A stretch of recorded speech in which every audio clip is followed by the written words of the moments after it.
제가 예수님을 믿고 신앙을 갖는 이유가 처음에는 정말 순수하고 그냥 예수님 그 자체가 좋아서 신앙생활을 하는 줄 알았는데, 시간이 지나고 보면은 제가 신앙생활을 열심히 했던 이유도 결국에는 물질적인 보상이 아니더라도 어떤 정서적인 보상, 마음이 편안해지고 또 교회 안에서 인정받고 뭔가 마음에 있는 그런 부족한 마음들, 결핍들을 어떻게 신앙으로 채워질 수 있을 거라는 기대 때문에 더 헌신했던 경우도 많았던 것 같아요. 네. 물론 하나님이 우리의 마음도 채워주시고 물질적으로 채워주시고 그런 분이신데, 우리가 왜 신앙생활을 하느냐, 물질과 정서적 평안 때문에 신앙생활을 하느냐, 아니면 정말 예수님이 좋아서 신앙생활을 하느냐, 이거는 천지차이고, 오늘 본문에서 하나님이 이스라엘에게 말씀하고자 하시는 바도 결국 이 두 가지를 구분해라 라고 말씀하시는 것 같아요.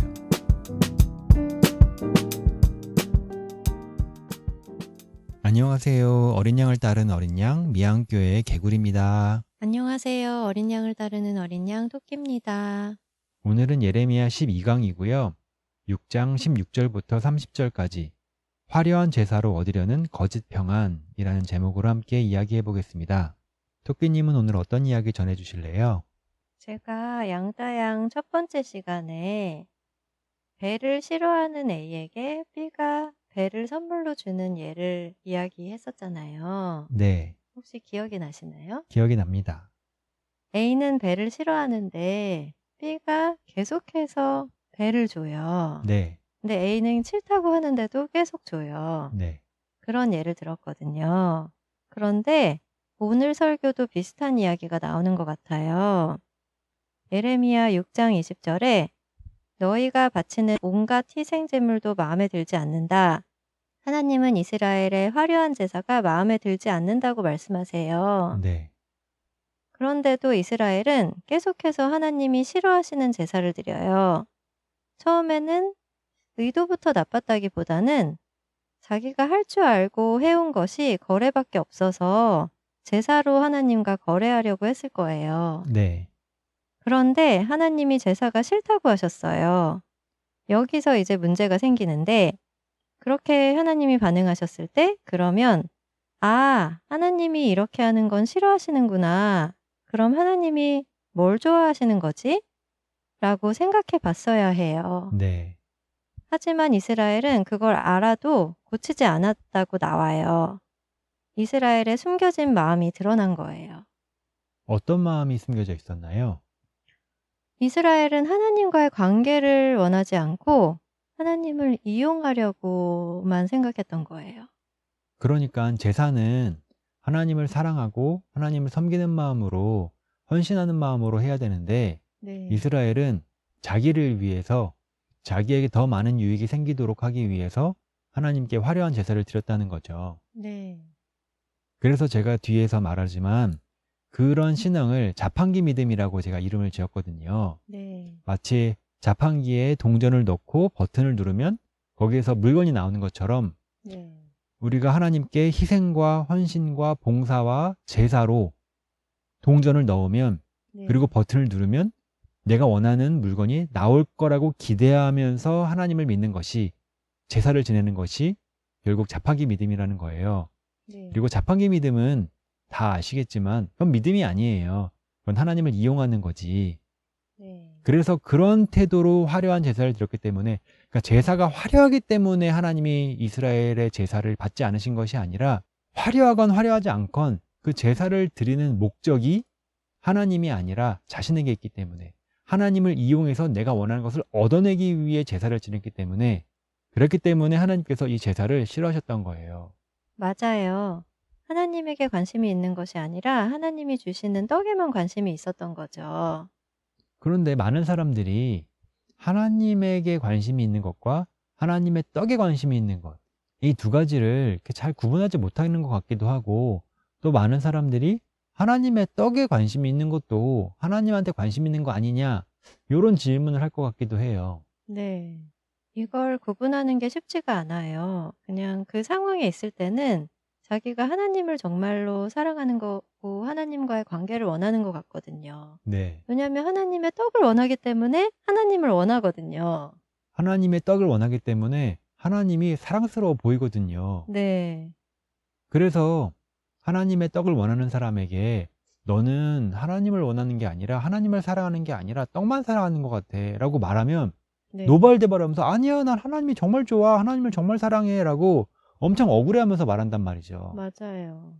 그래서 하나님이 이걸 구분할 수 있는 상황을 우리에게 주시지 않나 싶어요. 네. 오늘 본문에서도 하나님이 제사가 싫다고 확실하게 말씀을 하시잖아요. 네.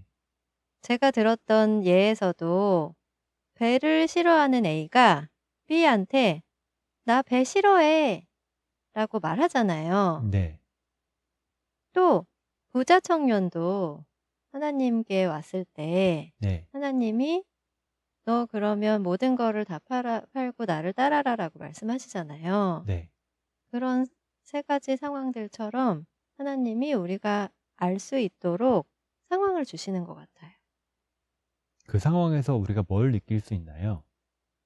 나는 하나님의 관계만을 원한다고 생각했는데 하나님이 나에게 무언가를 요구하셨을 때 내가 그거를 포기할 수 없는 자신을 보게 하시죠. 혹시 토끼님도 그런 비슷한 경험이 있으신가요? 저도 오래전에 학생 때 제가 디자인과를 나와서 졸업 작품을 준비한 적이 있었거든요. 네. 그런데 졸업 작품을 정말 잘하고 싶은 거예요. 그래서 하나님께 기도했어요. 졸업 작품에 하나님을 담을 수 있도록 기도를 했거든요. 네.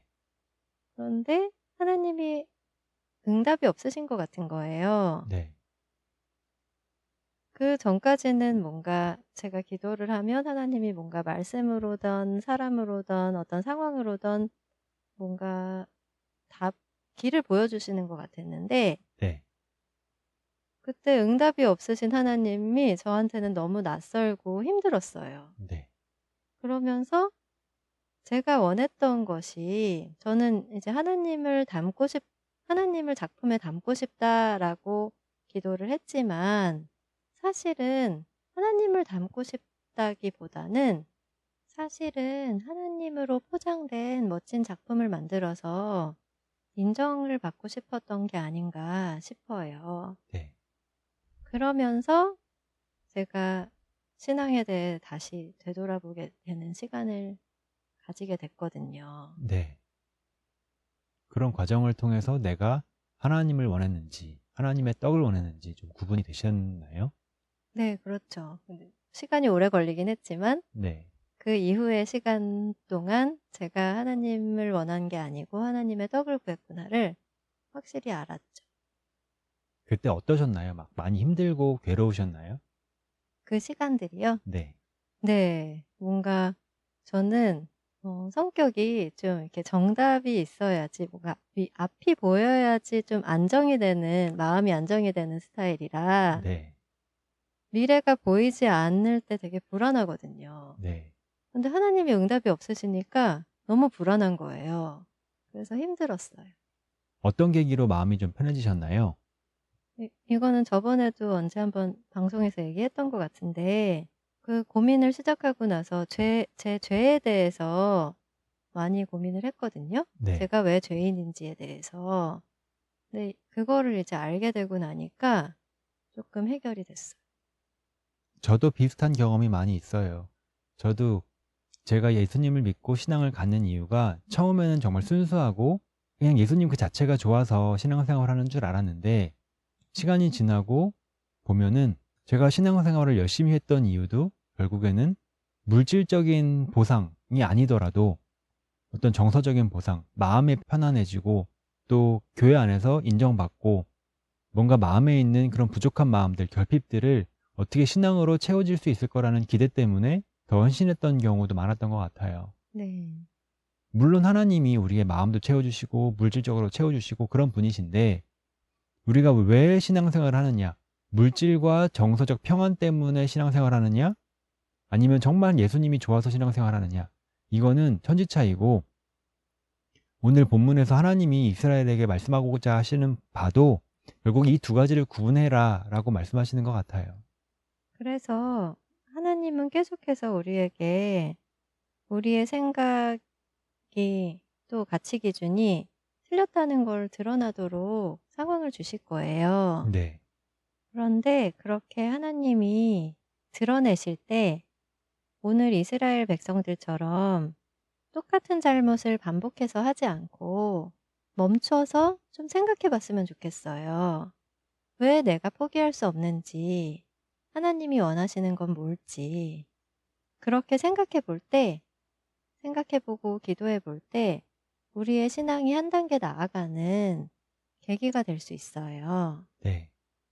저는 하나님이 이스라엘의 죄를 지적하실 때 화려한 제사로 지적하시는 게 저는 굉장히 중요하다고 생각해요. 네. 많은 사람들이 물질적 욕심, 뭐 성공, 돈, 부귀, 영화 이런 거를 욕심내는 거는 정말 나쁜 거라고 적어도 머리로는 알고 있단 말이에요. 네. 그래서 이스라엘이 만약에 탐욕을 부리고 막 부자가 되려고 하고 그것을 위해서 다른 사람들을 막 괴롭히고 못 살게 굴면, 그리고 그거를 하나님이 지적하시면 그거에 대해서 많은 사람들은 다 수긍을 하고 의문을 갖지 않아요. 네.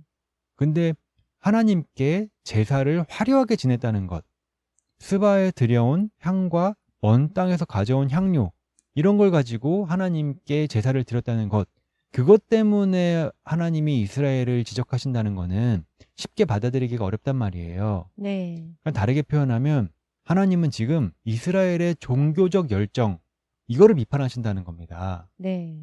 지금으로 말하면 어떻게 되는 거죠? 열심히 봉사하고 열심히 구제하고 열심히 선교하고 열심히 전도하고 이런 사람들을 비판하는 거죠. 네. 이게 왜 중요하냐면은 아주 미묘하기 때문이에요. 죄와 의 사이의 경계가 미묘하기 때문에 네. 이 사이로 잘못된 생각이 들어오기 훨씬 쉽고, 미묘하기 때문에 이 문제에 빠질 가능성이 훨씬 높고, 게다가 이 문제에 빠져 있는 상황에도 불구하고 내가 이 문제에 빠져 있다고 인식하기가 너무 어렵기 때문에 이것을 우리가 명확하게 구분하는 게 정말 중요하다는 거예요. 네. 교회에서 다 열심히 하라고 하지, 열심히 신앙생활 하라고 하지, 누가 교회에서 열심히 신앙생활 하는 사람 보고 야 너는 너무 열심히 해서 문제야, 넌 이렇게 열심히 하면 안 돼, 네. 너는 열심히 해서 죄를 짓는 거야 라고 말하지 않는단 말이에요. 네. 그러니까 개구리님 얘기는 교회에서 열심히 봉사하고 선교하고 구제하는 사람들도 하나님께 이런 거부를 당할 수 있다는 말씀이신 거죠? 그럼요. 교회 입장에서, 담임 목사 입장에서는 당연히 사람들이 열심히 하고 헌금 많이 내고 막 열심히 전도하러 다니면 너무너무 고맙고 기특하고 기분이 좋죠. 네. 그래서 그 사람들이 왜 열심히 하는지에 대해서 전혀 따지지 않아요. 네. 그 자체로 기분이 좋으니까. 그리고 그것이 자신에게 유익이 되니까. 네. 하지만 하나님은 아무리 제사고 아무리 좋은 화려한 제사를 하더라도 그것이 화려하기 때문에, 그것이 좋기 때문에 그것 자체를 좋은 거라고 평가하지 않으시고, 네. 왜 그렇게 열심히 제사를 드리는지 그 원인과 동기까지도 하나님은 파악하신다라는 거죠. 네. 맞아요. 그래서 그 열심의 이유가 정말 하나님을 사랑하고 하나님을 원하고 하나님이 좋기 때문에, 하나님 그 자체이기 때문에가 아니라 하나님의 어떤 것, 하나님의 떡, 하나님의 보호하심, 하나님의 평안, 하나님이 주시는 안전, 하나님이 주시는 명성, 하나님이 주시는 영광이라면 그 사람이 어떤 열정으로 어떤 열심으로 제사를 드렸던 간에 오히려 그 열심 때문에 하나님은 그 사람을 정죄하시고 지적하신다는 거예요. 우리가 이걸 진짜 고민하고 조심해야 돼요. 네. 왜냐면은 이게 너무 헷갈리기 때문이에요. 네. 열심히 하는 건 다 좋은 줄 알았는데 열심히 하는 것이 나쁜 게 될 수 있다는 생각을 하기가 어렵기 때문이에요. 그러니까요. 저도 옛날에는 선교, 봉사 이런 거는 그냥 무조건 다 좋은 거라고 생각했어요. 네. 그 의도와 이런 게 숨겨져 있을 거라고는 생각할 수 없는 거라고 생각한 영역인 것 같아요. 네. 그래서 하나님은 자판기 믿음, 자판기 신앙, 그러니까 하나님의 그 자체가 아니라 하나님에게 뭔가를 원하는 신앙을 가지고 있는 사람에게는 하나님이 응답을 하지 않으세요. 하나님이 응답하시지 않는 이유를 마약 중독에 비유해서 제가 좀 설명을 해봤는데요. 네. 마약 중독자에게 마약을 안 주면은 금단 증상이 생긴단 말이에요. 네. 그래서 마약을 달라고 막 아우성을 치고 마약이 없으면 죽을 것처럼 고통스러워한단 말이죠. 네. 그런데 마약 중독자가 중독에서 치료받기 위해서는 그 금단 증상을 견뎌야 돼요. 네. 물론 그 금단 증상이 죽을 듯 고통스럽고 아마 금단 증상이 괴로워서 자살하는 사람도 있을 거예요. 네. 그렇기 때문에 어떤 경우에는 금단 증상 때문에 생기는 여러 가지 작용들, 부작용들을 막기 위해서 사람을 묶어놓기까지 한다고 얘기를 들었던 것 같아요. 네. 그런데 마치 우리가 지금 중독자라는 거예요. 네. 우리도 당장 지금 나에게 필요한 것, 돈, 명예, 어떤 안정, 인정 이런 걸 얻기 위해서 하나님께 아우성치고 난리를 부른단 말이에요. 네. 근데 하나님 우리에게 안 주신단 말이죠. 그럼 우리는 금단 증상 때문에 하나님한테 더 열정적으로 더 발악하면서 요구를 해요. 네. 근데 만약에 그때 하나님이 우리에게 응답하신다면, 만약에 그때 마약 중독자에게 너무나 간절하게 마약을 구한다는 이유 하나 때문에 마약을 준다면은, 물론 당장 그 사람은 그 마약을 때문에 어마어마한 쾌락과 기쁨과 평안과 안정을 얻을 거예요. 네. 하지만 그동안 노력했던 모든 과정들이 전부 다 물거품이 되고 다시 제로 베이스에서 처음부터 그 치료 과정을 시작해야 된다는 거죠. 네. 근데 그런 과정이 계속 반복되면 결국 중독자는 점점 건강이 악화되고 결국에는 그 중독자의 생명을 잃을 수도 있다는 거예요. 네. 물론 중독자가 고통스러워할 때 옆에서 지켜보던 사랑하는 사람은 너무나 고통스러워요. 네. 그냥 마약 한 대면 되는데 왜 이걸 주지 못하고 있지라고 많은 회의를 가질 거예요. 네. 근데 그럼에도 불구하고 그 중독자의 사랑하는 사람은 끝까지 견뎌야 돼요. 네. 위로하고 격려하지만 절대 마약을 주면 안 돼요. 네. 그래서 금단 증상이 끝나고 몸 속에서 마약이 다 없어질 때까지, 해독이 될 때까지 기다려야 돼요. 마치 하나님도 우리에게 그렇게 하고 계시다는 거예요. 우리에게 응답하시지 않는 이유는 우리가 원하는 것, 우리가 당장 지금 필요한 것, 명예, 돈을 우리에게 주시면 그런 욕망에 중독된 상태로부터 벗어날 수가 없어요. 하나님이 우리에게 응답하시면, 그래서 우리에게 우리가 원했던 돈, 명예, 안정, 인정 이런 걸 우리가 받으면 당장은 평안하네요. 당장은 너무 행복해요. 하지만 시간이 지나면 또다시 그 중독 증세가 나타날 것이고 거기서부터 해방되기 위해서는 또다시 금단 증상을 겪어야 되고 그러면 또다시 고통스러운 순간을 맞아야 되기 때문에 네. 하나님이 우리의 고통을 너무나 고통스러워 하시면서 우리를 지켜보고 계시지만 절대 우리의 요구에 응답하시지 않는다는 거예요. 언제까지냐면은 우리가 중독으로부터 벗어날 때까지. 네. 그런데 우리가 중독에서 벗어나면 그 전에는 우리가 원했던, 욕망했던 것, 돈, 명예, 안정, 인정 이런 것밖에 안 보였었는데 중독에서 벗어나면 그제서야 진짜 하나님의 모습이 보여요. 네. 우리를 위해서 울고 계셨던, 우리를 너무나 사랑하셔서 우리를 회복시키고 싶으셨던 그 하나님의 사랑과 절박함이 그제서야 보여요. 마찬가지예요. 마약 중독자도 마약 중독돼 있을 때는 마약 말고는 아무것도 원하는 게 없어요. 주변 사람들은 아무것도 안 보여요. 네. 근데 금단 증상을 통과하고 마약으로부터 벗어나면 그제서야 내 주변 사람들이 보이고 그제서야 나를 위해서 옆에서 도와줬던 내 사랑하는 사람들이 보이고 그제서야 아, 이 사람들이 나를 얼마나 사랑했는지를 그때 뒤늦게 깨닫게 된다는 거죠. 중독 상태에 있을 때는 안 주시는 하나님이 나쁜 하나님으로 생각이 되겠네요. 정말 원망스럽죠. 네. 그래서 하나님을 떠나가는 사람이 저는 정말 많다고 생각해요. 네. 그런데 그런 과정을 거쳐야 자판기 믿음에서 벗어날 수 있다는 겁니다. 그래야 하나님을 동전 넣고 버튼 누르면 원하는 것을 뱉어내는 그런 자판기로서의 하나님이 아니라 인격으로서, 존재로서, 신으로서, 창조주로서, 통치자로서, 전지전능자로서의 하나님을, 근데 그 전지전능자의 하나님이 나를 사랑한다는 그 사실을 그제서야 우리가 발견할 수 있다는 겁니다. 네. 그렇게 발견하게 되면, 그 하나님의 사랑을 우리가 발견하게 되면 그때는 그 사랑에 중독될 수밖에 없어요. 그 사랑이 우리 마음 안에 가득 채워질 수밖에 없어요.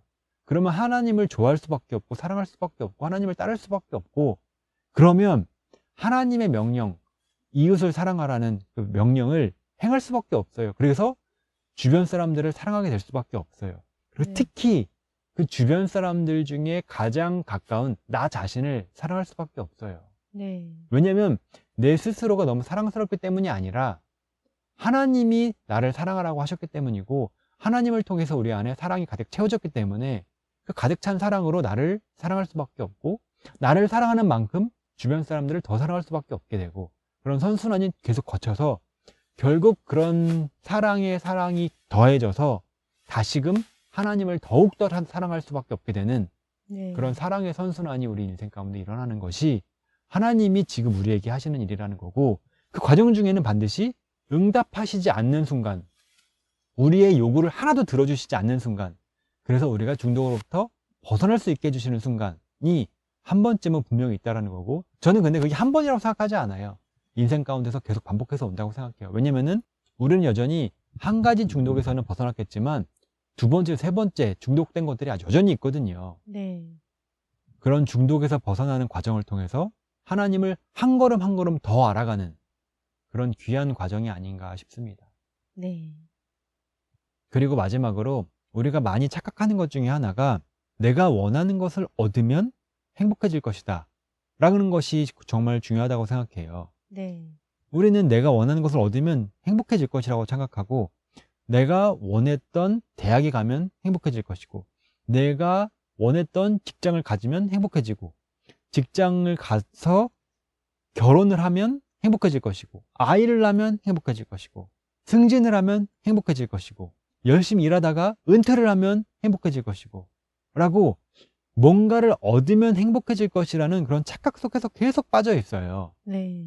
그런 착각이 있기 때문에 하나님한테 좋은 대학 가게 해주세요, 좋은 직장 갖게 해주세요, 좋은 사람이랑 결혼하게 해주세요, 좋은 자녀 낳게 해주세요, 또 회사에서 승진하게 해주세요, 좋은 성과 내게 해주세요 라고 계속 기도를 하는 거예요. 네. 왜냐면 그거를 얻어야 행복할 거라고 생각하기 때문에. 네. 근데 그거는 정말 사람이 가지고 있는 전형적인 대표적인 심각한 착각이라고 저는 생각합니다. 네. 사람은 뭔가를 얻는다고 행복해지지 않아요. 마치 마약 중독자가 마약을 얻는다고 행복해지지 않는 것처럼 네. 그 순간은 행복하죠. 마약을 꽂았을 그 순간, 대학을 딱 입학한 순간, 취직을 한 순간, 결혼을 한 순간, 아이를 낳은 순간, 그 순간순간은 행복한 순간이 있죠. 하지만 결국 또 다시 결핍과 배고픔이 찾아와요. 네. 만약에 많은 걸 소유한다고 행복한다면 우리나라에서 재벌들이 다 행복해야죠. 네. 하지만 뭐 신문에서 보면 알겠지만 재벌들 막 이혼하고 재산 분쟁 때문에, 자존심 때문에 서로 어마어마하게 싸우고 있단 말이에요. 네. 아니 그렇게 행복하면 왜 싸워요? 싸우지 말아야지. 택배 받을 때도 똑같잖아요. 기다리던 택배가 오면은 잠깐은 좋지만 금방 그 좋음이 사라지잖아요. 맞아요. 인생 전체가 우리가 택배 기다리는 사람처럼 계속 그렇게 어리석게 살고 있다는 거예요. 네. 그런데 성경은 그런 걸로 우리가 행복해지고 평안해지지 않는다고 말하는 거고, 네. 성경은 하나님으로 인한 사랑, 그리고 하나님으로 인한 사랑을 통한 서로 사랑, 그리고 서로 사랑을 통한 나 사랑, 나 사랑을 통한 서로 사랑, 서로 사랑을 통한 하나님 사랑, 이 사랑을 통해서만 행복해질 수 있다고 말하는 거예요. 네.